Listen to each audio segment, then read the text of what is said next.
Hello'. পাঠশালাত অনুষ্ঠিত হৈ থকা ৭৭ সংখ্যক অসম সাহিত্য সভা চাবলৈ গৈছিলোঁ। নামনি অসমৰ ফালে এইবোৰ অনুষ্ঠান হ'লে বৰকৈ ভাল লাগে।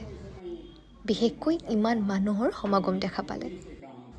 প্ৰথমতে সোমালোঁ গ্ৰন্থমেলাত আৰু সোমাই ডক্টৰ ৰীতা চৌধুৰী বাইদেউৰ মাকাম উপন্যাসখন হাতত ল'লোঁ। 1962 চীন ভাৰতৰ যুদ্ধৰ সময়ত চীনা ভাৰতীয় লোকসকলৰ যি দুৰ্দশা হৈছিল তাৰ ওপৰত লিখা উপন্যাসখন সঁচাকৈ পঢ়িবলগীয়া।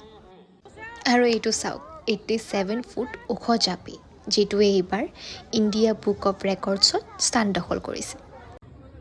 অনুষ্ঠানটোত মোৰ আটাইতকৈ ভাল লগা অংশখিনি হ'ল বিজ্ঞান মেলা।